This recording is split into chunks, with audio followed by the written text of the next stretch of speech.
So I think we can go ahead. Let's start. Right about now, the Funk Soul Brother. Check it out now, the Funk Soul Brother. Right about now, the Funk Soul Brother. Check it out now, the Funk Soul Brother. Right about now, the Funk Soul Brother. Check it out now. Okay, so hello everybody. It's live from Paris and from Lima today, so it's very, very cool for this. Radio Entrepreneurship by INSEAD Alumni is very pleased to receive a guest from South America who's going to talk about energy. But first, hello SAbrine, how are you doing? Hello Gilles, I like you do that all the time. That's very funny. Hello, we're very well. We're very well. Everything's fine here on the INSEAD Fontainebleau campus. And as you said, we are very, very pleased to welcome Jorge with us. So we're looking forward to starting this show. Hello. So my Spanish accent is just awful, and I'm not even saying about my Peruvian accent, which is non-existent. So I'm going to say Jorge, and I hope it's fine. That's fine. Okay. That's perfectly fine. Thank you. Okay, so we are very pleased to welcome Jorge Postigo, who is obviously is an alumnus, because that's the purpose of the show, is to receive alumnus who are entrepreneurs. And so you started your career, I think an important experience was when you were working for a Royal Dutch Shell as pricing manager for North Latin America. And then you moved to mostly to McKinsey, where you spent quite a lot of time. And then so you spent 8 years, and in the end you were AP at McKinsey at the London office.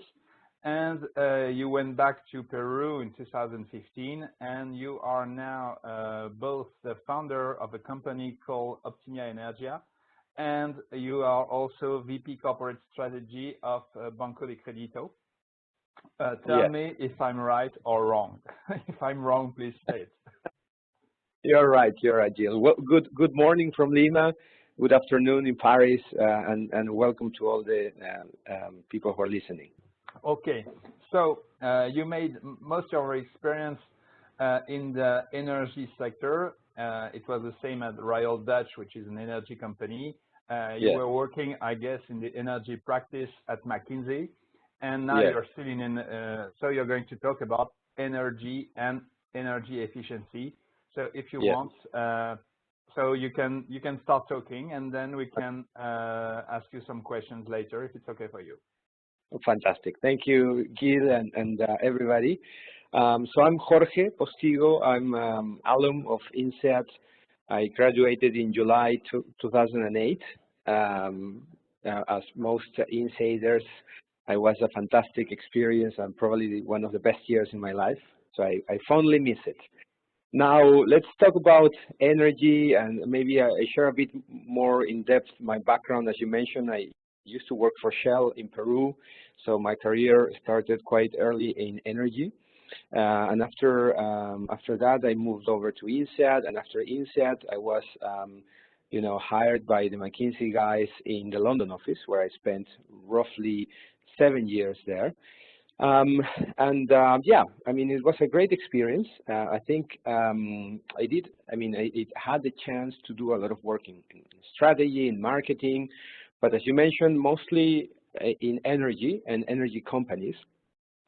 So around, let's say 2013, by 2013 I had done a bunch of work with major oil companies. I had worked in Africa, in South Africa, in Nigeria with some major oil clients. I had worked in Asia, whatever, in Indonesia, also with oil clients in the US, in Europe. But by that time, it was all, the traditional, let's say, energy work. So efficiency or downstream, go to market, and let's say stuff like that. But in 2014, there was a new trend. Things started to change. Energy efficiency, sort of started to become sort of a big trend, a buzz, and I'll share a bit more about that. What I was in London, and I was, you know, we were working with this major British oil company. I will not name the name, but if there are very few of them, and we were talking to them a lot about their downstream strategy. You know, they you know, these major companies see themselves as a large, you know, businesses, and they have, you know, all this whatever global footprint of you know, gas stations and refineries and stuff like that. But the major trend was kicking in, you know, very strongly, and this was mobility.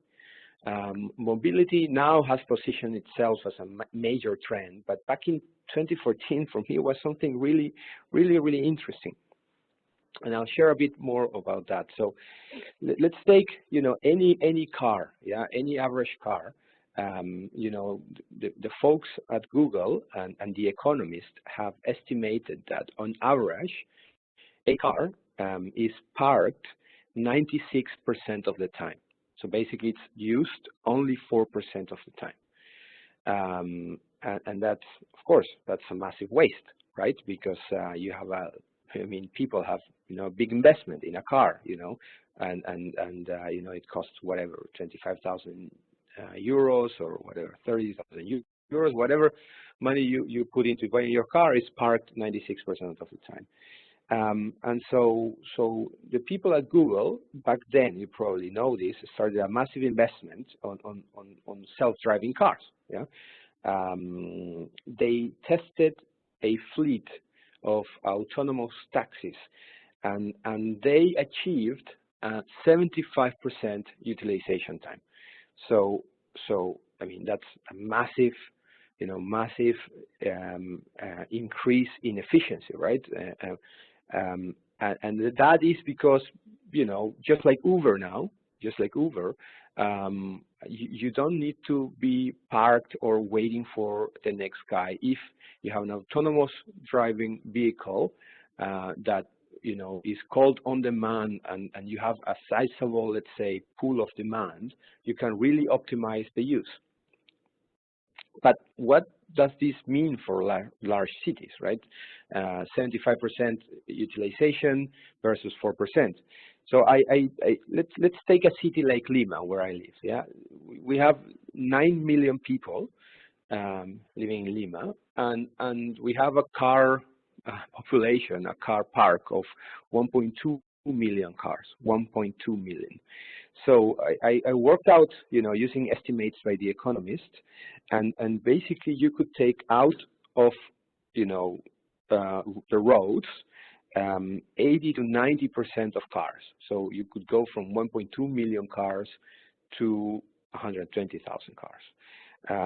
Now in Lima, I don't know if you guys have been, any of you guys have been here, or people are listening from Lima. We have massive car jams, and it's been becoming increasingly worse. Probably like in Mumbai, and probably like Sao Paulo. And I live here, and when I moved here, I calculated the waste only in downtime of the workforce. So the workforce, you know, they use, let's say, public transportation or whatever, and basically it turns out that it's roughly $8 billion US dollars every year in downtime. Yeah, just taking average wages and you know, the 4.4 million people who are part of the workforce, and the average time that they spend on traffic, which is two hours a day. And that's massive, because I mean, for poor countries or for developing countries like Peru, let's take, you know, our, you know, infrastructure investment is a big deal. And let's say, if I use as an example, let's say Peru's largest infrastructure project. Yeah, we have now one metro line in Lima, and we are building the second metro line in Lima, which is great for us. Yeah, we're catching up on infrastructure investment. But if you look at the, you know, price tag for the second metro line in Lima, it's $8 billion US dollars. 8 billion, and that's going to be spent over a period of whatever, 5 years, right? The time it takes to be built. So if you have the ability, through technology to improve efficiency in mobility and, get 8 billion from that every year, that's a massive advantage, right? Or disadvantage if we don't do it, yeah? Now, the value of time in developing countries, of course, it is low, yeah? The value of time and the value that people give to time is low. But let's take now, developed countries, yeah, because in developed countries, time has a whole different meaning. It's much more valuable, yeah. Let's say the UK. I lived in the UK for almost 7 years, as I mentioned, and yeah, I mean, many people may disagree, but I think British punctuality is legendary. Right? I mean, Brits are, I think, renowned for being on time, and so maybe not as much as Swiss, but certainly they are on time. Certainly, it was a massive cultural change for me to move to the UK and to London. So now let's take a similar investment as the one I mentioned before in the UK. Yeah, the British are investing in a new rail line, yeah, fast rail line called HS2. Yeah, HS2 is basically a fast rail line that is going from London up north, yeah, to the north, to the Midlands, to Manchester and to whatever a whole host of other cities up north.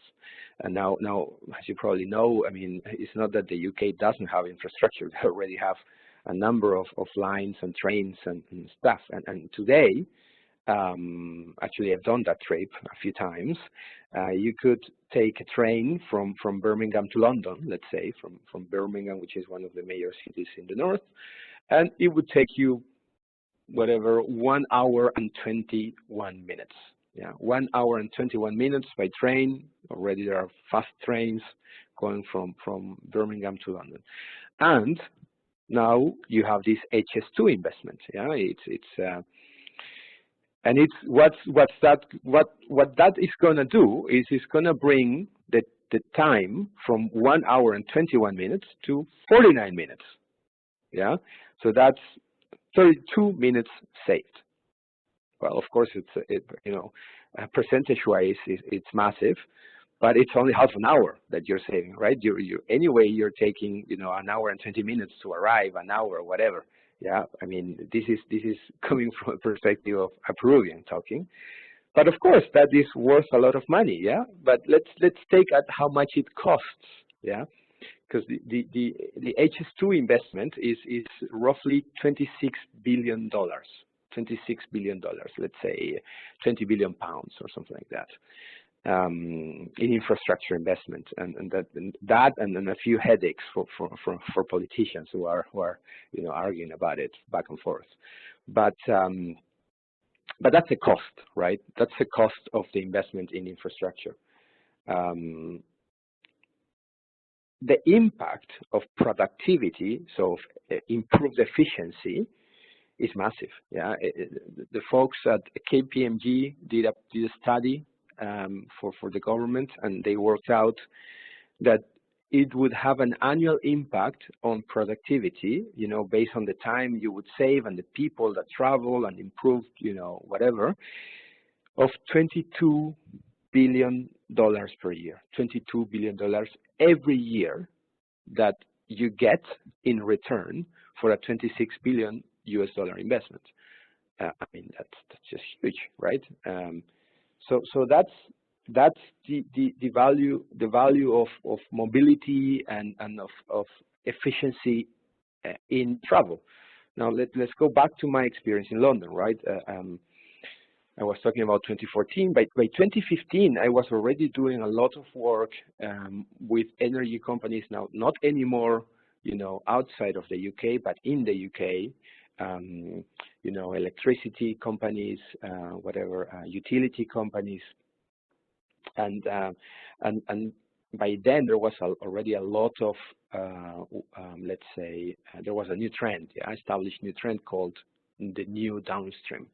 The new downstream basically is new energy, so solar, wind, and also energy efficiency, and a lot of energy efficiency strategy for large utilities and also for smaller companies. So I was working with this, large European utility and in the UK, doing their whatever new downstream strategy, and they were, basically in Europe, the value that these companies, these large utilities create is reducing because people, you cannot really raise prices. The population is not growing, so you don't have, really consumption growth of energy a lot. Let's say actually prices are going down, so margins are at stretch. So for them, the big growth should come from these new downstream strategies, which is, how do I provide energy efficiency and new energy services and products, and I create value for my customers. And so, we were doing a lot of research and, work on strategy on solar power, wind energy, and also, facility management, energy efficiency, lighting, and also I did a lot of, I did a few, projects or work with the smaller companies. A lot of private equity companies were becoming interested in, lighting, and there was this very interesting company in the UK called Energy Works PLC, and they, I looked at them because there was, some folks interested in that company, and basically they do lighting as a service. And I was amazed. What is lighting as a service? Basically, if you take the, the current, let's say, setup in lighting in many companies, in many, let's say, in many places, in residential, in commercial, and in industrial settings. Basically, the lighting is an old technology, right? The traditional, either incandescent or whatever fluorescent technology, and if you switch to LED, 5 years ago LED was really expensive, but technology has really improved every year, and now LED is of course more expensive. Of course, it's still an investment, but it's a very profitable investment. And so these guys at Energy Works have worked out a very nice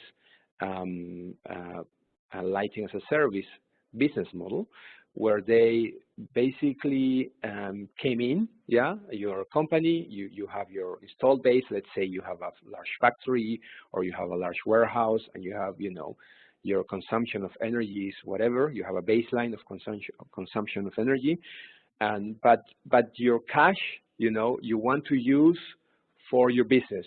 You don't want to burn your cash on changing the lights, So they come in and they change the lights for you, They own the lighting as a capex, let's say, investment, and they charge you on a service fee, basis, and there's a massive saving from that, and you share the savings with the guys. And basically they have a recurrent fee over whatever 5, 6, 7 year period of time, and bam, you have a great business case as a company, as a client. You don't spend any money, but you see your energy bill drop, and the guys at the Energy Works PLC, of course, they have a nice business. And so I saw that, and I remember I was working in a project in the Midlands, and we had hired, at McKinsey, we had an intern, very nice, upbeat chap from he was just, he had just, came out of his undergrad. I remember he was a very, sparkly guy from Argentina, and he was like, man, it is an amazing business. I'm gonna go back to Argentina and I'm gonna do it. And I was like, that's when it kind of clicked on me. Because after many years working as a consultant, and sort of seeing and working with, you know, executives and companies in different sizes and regions and stuff, I was thinking, of course, to myself, man, I also want to be an entrepreneur. Yeah, I can do it. But I never had made the decision. And when I heard this, you know, a little guy, well, actually was taller than me, say, hey, you know, let's do it. I thought, okay, I'm going to do it. And that's when I made the decision to, you know, leave McKinsey, also because of some personal reasons. My wife is like myself, is from Peru. We had spent a few years in London. We thought it was already time to move back to Lima. We had a new baby coming, and so time was just right. You know, it was now or never. So I made my decision. I left the firm and I moved over to Lima. I'm as you mentioned, I'm working for a bank. I think it's a fantastic work, but we're not here to talk about a job. We're here to talk about entrepreneurship, and so with a business partner, a friend of mine from university who did his MBA at Berkeley, who also has, you know, a great background on energy efficiency. We set up OPTIMA ENERGIA, and at first we focused on let's say the industry space. Yeah, in Peru, you know, energy consumption has tripled over the last 15 years for sure. It's a growing, it's a developing economy. But out of that consumption, 50% of energy is used by industry, and I think that's roughly the trend globally. I think globally it's like 40%. And for sure, and this is a fact, this is calculated by the IEA, which is an energy agency in the US. Roughly 30% of energy in industrial setting is wasted on average. Yeah, it can range from 20 to 40%. Yeah, depending on the type of industry, but 30% is wasted, and that's a massive, you know, value pool. And I thought, okay, here's the opportunity, right? It is an early stage, let's say, industry, energy efficiency, but it's a very interesting industry because it's based on two things. First, on this massive value pool of inefficiency that basically you can capture. That's one thing. And the second thing is it's based on technology and innovation. And so through friends from INSEAD and from the McKinsey London office, I got in touch with an Israeli company called LightUp. And the folks at LightUp have a very, very nice software for energy efficiency management in large industries.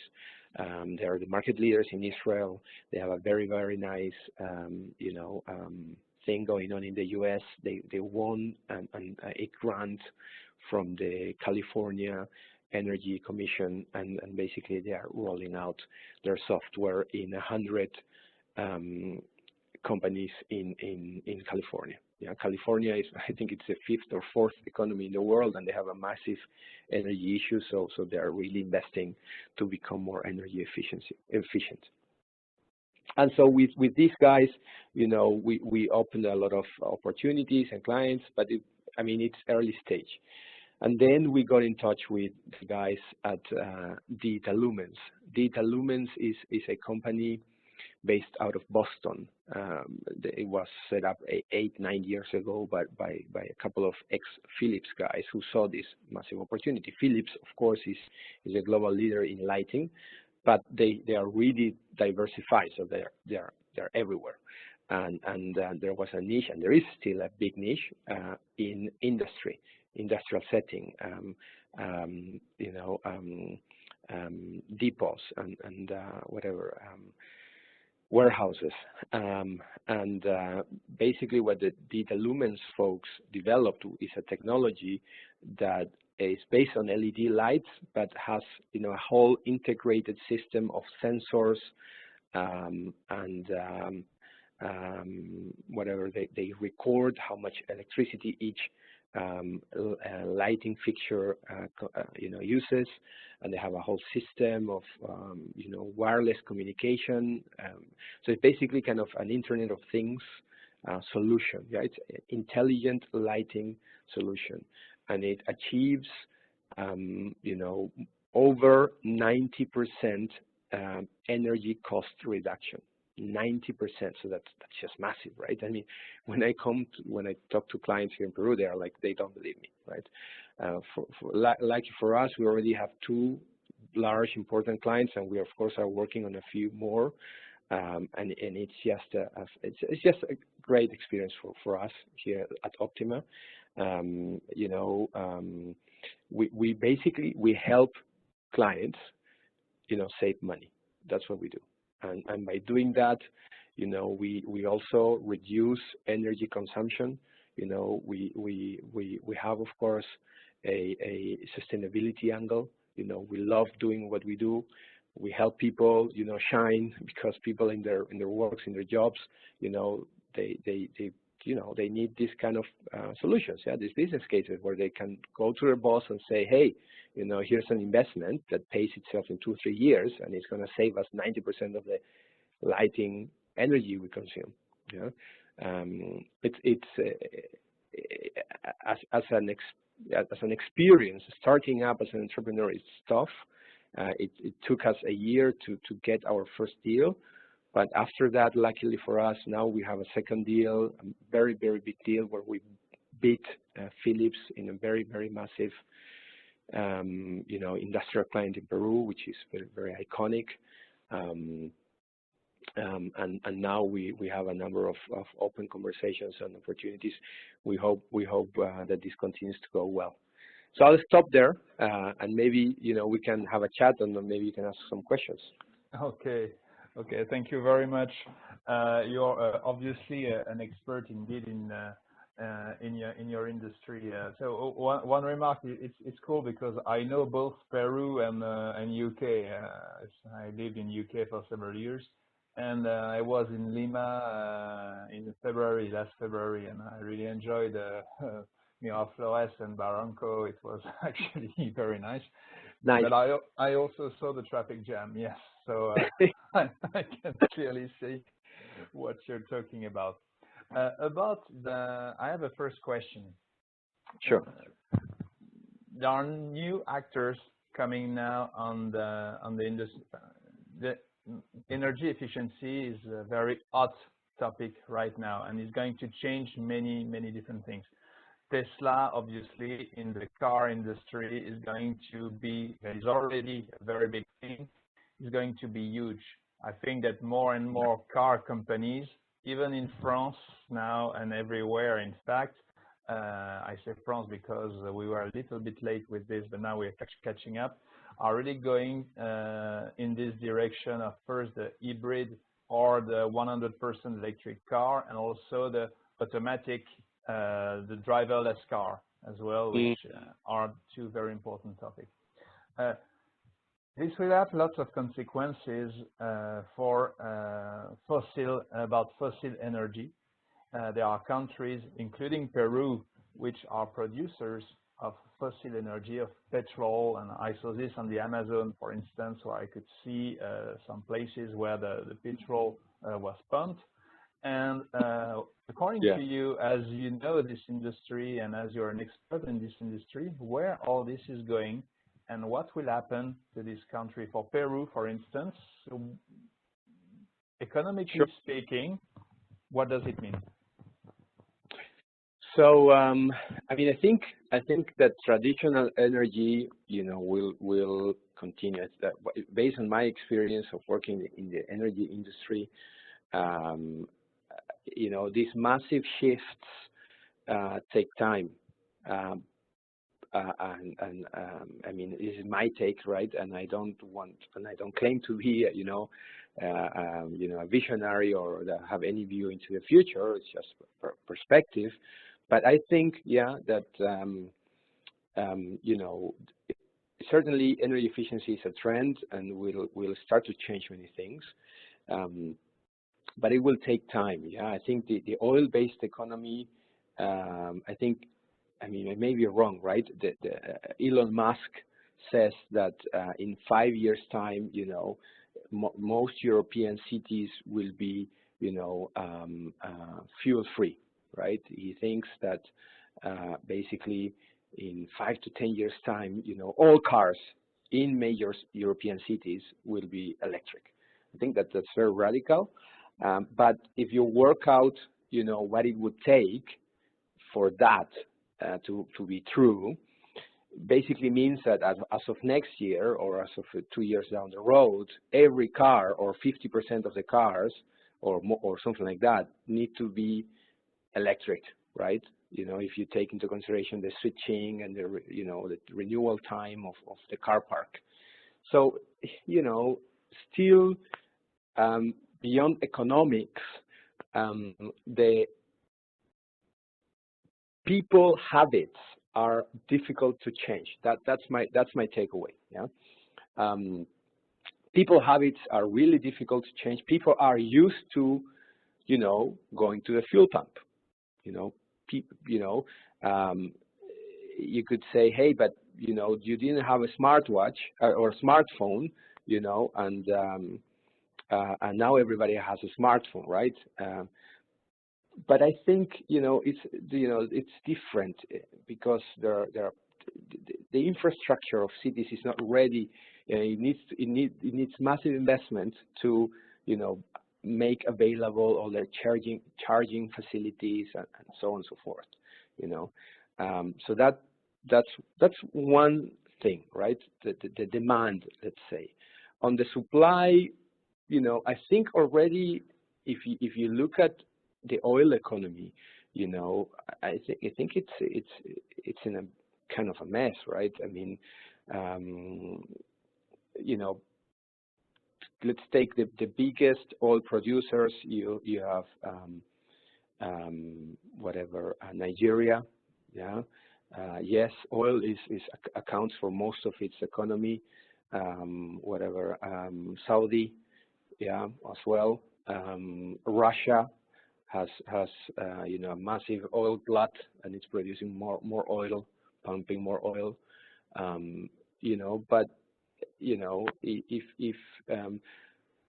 if you go back to demand, there's another element in this disruption, which is the space for innovation, and you already see it in other industries, yeah, like banking. Yeah, I work in a bank, and fintech is growing, and all these other industries, retail, whatever, with Amazon, and the scope for innovation is massive. And my take is this is not going to come from big companies. Yeah. The other, a few weeks ago, there was a French lady, I think her name is Claire Delaunay, visiting Peru, yeah, for a startup conference, and she was part of the team at a company called Otto. Otto sold for, I think it was 16 billion or something like that. I'm not sure about the numbers, to Uber. So Uber acquired Otto. Otto is a startup that developed a new self-driving system for trucks. Yeah. The guy at Otto, the CEO, he used to work for, I think, for Google or something, and he's now facing a lawsuit because Google, or they claim that he stole some stuff that was patented. Anyways, so this lady came over to Peru, and she said, basically in a conference, she said, so she was a very bright, young engineer coming out of, one of the, French universities in engineering, and she, when she finished university, she developed this little robot, and Google, saw that robot and they liked it, so they invited her to work for Google.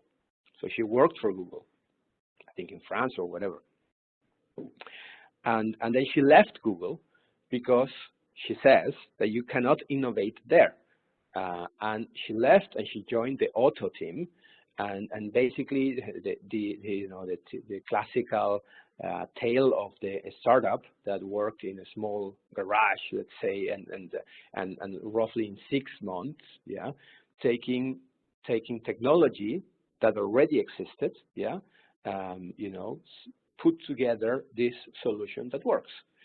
And you cannot do that in established companies because the incentives are not there for people.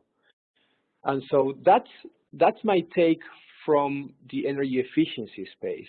Less than, you know, the traditional energy, yes, that will be disrupted, but that will be a result of, you know, the disruption that is going to come from people, you know, investing in innovation and getting themselves into innovation. Okay. I knew this company actually, and it's very interesting what is Claire Delaunay, what she's done, and yeah, and you're right, she was working for Google, and I think she was working for Google for Boston Dynamics, you know, this this project with all the robots looking like animals, which is a bit frightening sometimes when you see the videos. Yeah. So if according to what you say, so it's not going to be from the company, it's going to be from the people, the change. Does it mean that in your daily activity in your company in Peru, I guess that the sales cycle could be pretty long because you're working with corporations? Are they? How do they feel when you come and talk to them about this energy efficiency? And do you think that they are okay? What's the climate? How are they when you talk to them about this? Yeah, I mean, you have a mixture of reactions, right? I mean, in general, I think what we have going on for Optima is that we bring a breath of fresh air. You know, I think a big part of our edge, more than just the technology and the efficiency we bring, is, you know, the quality of the people we are, and you know, our professionalism and the new stuff that we share with them, you know, and of course, you know, these large companies get excited about that, and I guess it's a bit of the consulting kind of you know, appeal that, you know, there's new knowledge that you bring to the table, you know, that's exciting, of course. But then you need to have a strong business case, you know, because I mean, many companies live for the day, right? And so we have lost a number of deals to companies, to competitors like Philips, that basically have a cheaper version of what we bring, and they do save money. They save less money than what we do, but it still is a lower ticket. And so it fits their capex, and so they just go with that. But for now, if I from a company point of view for Optima, what we're focusing on now is to build a solid pipeline, to build the cash flow, so we can invest and hire more people. We have our first hire. We are 3 in the startup team now. We hired our first person. She's also an engineer, and she basically is helping us with business development, and that's great. And now we are looking to hire a very strong guy, engineer, Peruvian guy, but who has studied and done most of his career. He's still a young guy in Canada.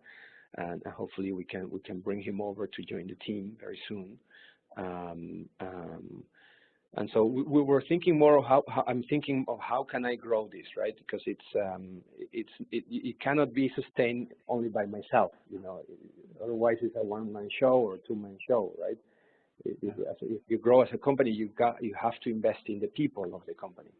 And so that's my focus now, to get the cash flow in, you know, and then, you know, support growth by hiring very strong people. It's something I wanted to ask, because several ways, obviously, to bring more cash in a company to sustain the growth is to have lots of sales from your customers. Another way is to get investors on board. I have to say, I have absolutely no clue about the way it works, about the investor scene in Peru or even in South America for startups or small new companies like yours. what's the situation right now in Peru or in South America about this? Is there an investor scene? How is it? Yeah, I mean, it's relatively, yes, there is an investor scene. I mean, my answer would be yes, there is money going around. You know, there's money from investors and money from non-specialized investors. You have a few, let's say, private equity companies,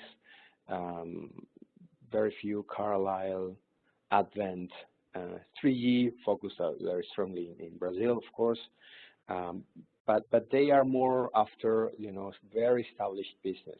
For venture capital and for you know, angel investing, there are very few investors. But I think that the problem is not that there are no investors. The problem is, or the challenge for growth is that there are very few, you know, things where to invest.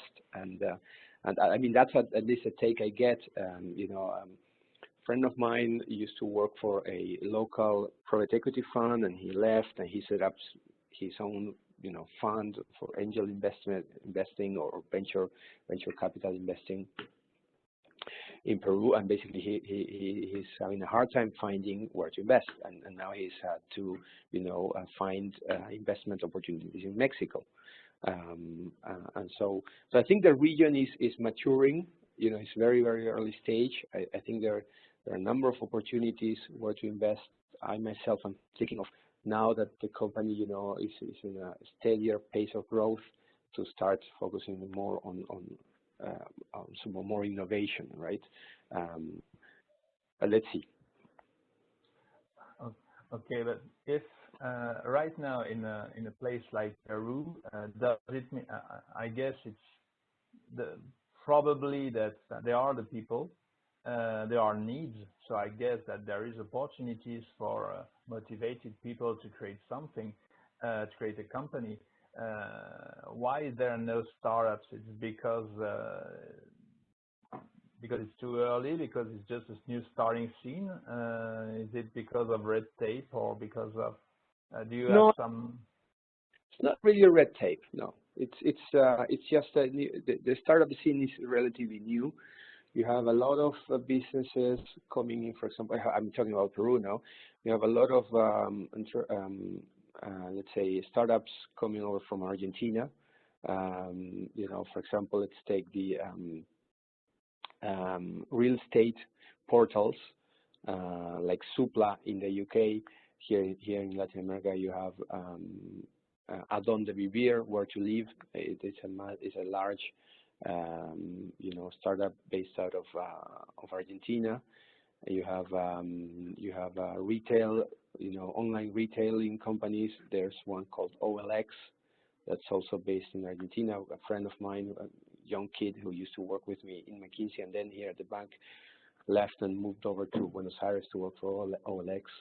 And they're growing, right? But I think as the market will mature, and it may not be. This is for me, this is a generational shift, right? Consumers are getting older, but there are new, younger consumers coming in, and I know how it's now in France, but here you would see a lot of talk by older people who say, you cannot even go to a cafe and have a nice conversation because everybody's talking to their phone, you know, or watching or chatting in their phones, and that's just the new way of communication, right? It's there, it's going to happen, and millennials, you know, they don't care. Yeah, they use their phones, they go on Instagram and they tweet, yeah, and I don't know if you have a Twitter account. I do have a Twitter account, but I just set it up maybe 2 years ago, right? And Twitter's been here for I think more than 10 years now. So I think there will be a generational shift in habits of people, and that will give more and more space to startups. Yes. About Twitter, I'm probably worse than you are, you know, so don't be scared. It's okay. In your activity, so you are a rather small company. Do you have many competitors in your country, or it's because it seems I'm absolutely not a specialist of your industry, but Yes. it's service-based, backed with software, but you're not developing the software yourself. It's something which is provided by this Israeli company you talked about before. You may have quite a lot of competitors. Is it happening, or is it, and if not, why? I mean, you have, there is competition in general in the market, but not, I mean, to the level of sophistication that we bring to clients, which also makes it hard for us, because I would argue if there's really a market, let's say, for this big, software solution. Certainly for lighting, that's what we are focusing on now. It's something that has a strong business case for us. If you take this is a very nice fact. If you take the U.S. for example, let's say 90%. So out of the total lighting base, in industry and storage facilities, out of the total current base, only 10% has switched to LED in the U.S. So you still have 90% of the base of the customer base have not yet switched. So it's a massive market there. Similar in Peru, I would argue, only 5% has switched. Why haven't they switched? Well, technology is new. So that's where I see our market for the next 2 to 3 years. We want to focus on that. There's a strong business case there. We can add and bring a lot of value in that space. But there, yes, to your question, you have competitors. Competitors are really smaller companies, completely unsophisticated. Yes, they sell, LED lighting, but basically they sell you the light, right? They ask you, how many lights do you want? And here they are. Do you want me to install them? Here they are, They're not really working on a sort of project kind of solution approach, which is maybe harder, but certainly, has a better value pool for us. When you, I can see here in Europe, when people talk about energy efficiency, they also talk a lot about preserving nature and all this. In Peru, you are obviously considering the Amazon, the rainforest, and the Amazon. Is it? I didn't spend long time enough to discuss really with people about this. How do people view the rainforest or the forest in Peru? Is it seen as something to use? People don't care. Is it really part of the here in France, when we talk in Europe, I would say when we talk about rainforest, it's always about this has to be preserved, and it's a jewel that must be preserved, and that's personally what I think, but no one cares. So how is it in a place where it actually is? What's the mindset of the population about this? Yeah, I think, in general, of course, we all can share the perspective that is something that makes us proud. We know that the Amazon, it has massive potential and basically is, oxygen provider for the world, and there's a natural beauty and the species and the water. Yes, I think people think in that way and value that. I think it's becoming increasingly difficult from an institutional point of view, where you have, the challenge for Latin American countries is institutions are weaker, and so it's more difficult, to establish the rule of law. So you have, of course, predation of natural resources by, basically people who operate outside of the law, and they make bad use of resources. There's a massive problem in Peru with illegal mining, and you have basically large gold deposits in earth, in the jungle, and you have a lot of illegal miners who are basically chopping down the trees and to take out the earth, and take out the gold in it, and that's devastating for nature, and it makes me really painful in my heart, because it's something that is going on as we speak, and although we sort of all know that it's happening and all are furious about it, it's really difficult because of corruption. It's so far away into the jungle that you cannot really catch them. So I think for Peru, I think our path to prosperity should go along investment in education and infrastructure, so that you have more opportunities for people and they don't resort to illegal activities, like drugs and this illegal mining, and more into the formal economy. But that's going to be a long change, and I just hope that I mean, also part of being an investor and an entrepreneur is to help a little bit, right? I mean, there's an angle to that.